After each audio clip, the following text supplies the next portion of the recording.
جبل ملائکہ، فرشتوں کا پہاڑ۔ یہ جبل ملائکہ ہے جو کتیب الحنان کے ساتھ واقع ہے۔ اسی پہاڑ سے فرشتے جنگ بدر میں رسول اللہ صلی اللہ علیہ وسلم اور صحابہ اکرام کی مدد کے لیے آئے تھے۔ رسول اللہ صلی اللہ علیہ وسلم نے اپنا سر اٹھایا اور خوشی سے فرمایا، اے ابو بکر، آپ کے لیے بشارت ہے، اللہ کے فتح قریب ہے۔ اللہ کی قسم، میں جبرائیل علیہ السلام کو اپنی پہاڑ پر ریت کے طوفان میں دیکھ رہا ہوں۔ پھر آپ صلی اللہ علیہ وسلم نے قرآن کی آیات تلاوت کی، ان کی جماعت کو بھگا دیا جائے گا اور پیٹ دکھائے جائیں گے۔ حضرت جبرائیل علیہ السلام کی قیادت میں 500 فرشتے لشکر کی دائیں طرف آئے تو رسول اللہ صلی اللہ علیہ وسلم نے حضرت ابوبکر رضی اللہ عنہ کو دائیں طرف لے جانے کے لیے بھیجا۔ لشکر کے بائیں جانب مزید 500 فرشتے تھے جن کی قیادت فرشتہ میکائیل علیہ السلام کر رہے تھے۔ رسول اللہ صلی اللہ علیہ وسلم نے علی رضی اللہ عنہ کو فرشتوں کی امامت کے لیے اس طرف بھیجا۔ ہر جنگ میں اللہ تعالیٰ نے رسول اللہ صلی اللہ علیہ وسلم اور مومنین کی تسلی کے لیے فرشتے بھیجے، تاہم صرف ایک بار جب فرشتے میدان جنگ میں لڑے تھے وہ جنگ بدر میں تھی۔ بہت سی روایات جنگ بدر میں فرشتوں کے ظہور کے بارے میں بتاتی ہے۔ صحیح مسلم میں ہے کہ ابن عباس رضی اللہ عنہما کہتے ہیں کہ اس دن ایک مسلمان ایک کافر کا پیچھا کر رہا تھا جو اس سے آگے جا رہا تھا۔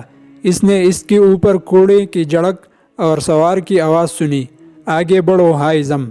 اس نے مشرک کی طرف دیکھا جو اب اپنے پیٹ کے بل گرا ہوا تھا۔ جب اس نے اس کی طرف غور سے دیکھا کہ اس کی ناک پر ایک زخم تھا اور اس کا چہرہ پٹا ہوا تھا جیسے اسے کوڑے سے مارا گیا ہو اور اس کی زہر سے سبز ہو گیا ہو۔ ایک انصاری نبی اکرم صلی اللہ علیہ وسلم کے پاس آیا اور آپ صلی اللہ علیہ وسلم کو یہ واقعہ سنایا۔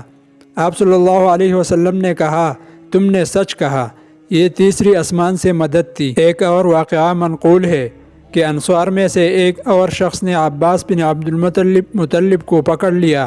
اس نے کہا، یا رسول اللہ، اللہ کی قسم اس شخص نے مجھے نہیں پکڑا، مجھے ایک آدمی نے پکڑ لیا جو گنجا تھا اور سب سے خوبصورت چہرہ تھا اور جو گھوڑے پر سوار تھا، میں اسے یہاں لوگوں کے درمیان نہیں دیکھ سکتا۔ انصار کے آدمی نے کہا، میں نے اسے پکڑ لیا یا رسول اللہ۔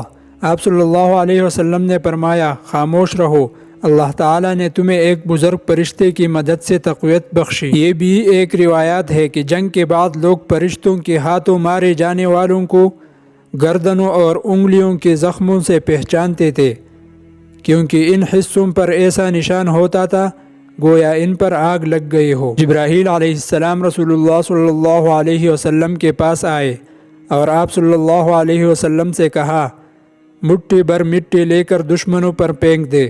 رسول اللہ صلی اللہ علیہ وسلم نے یہ کہتے ہوئے مٹی پھینک دی کہ ان کے چہروں پر اضطراب ہے۔ دشمنوں کی آنکھوں میں ریت کا ایک زبردست طوفان آیا اور مشرکین کی آنکھوں میں مٹھی بھر ریت داخل ہو گئی۔ ان میں سے ہر ایک کو اس میں سے کسی نہ کسی چیز نے مارا اور ان میں سے ہر ایک کو مشغول کر دیا۔ سورۃ انفال میں اللہ تعالیٰ فرماتے ہیں، اور اے محمد صلی اللہ علیہ وسلم، جب آپ نے ریت پھینکی تو آپ نے نہیں پھینکی بلکہ اللہ نے پھینکی، یعنی وہ مٹھی بھر ریت جو رسول اللہ صلی اللہ علیہ وسلم نے کفار پر پھینکی تھی وہ اپنی طاقت اور قوت سے نہیں تھی بلکہ اللہ کے حکم سے مشرکین کی آنکھوں تک پہنچی تھی۔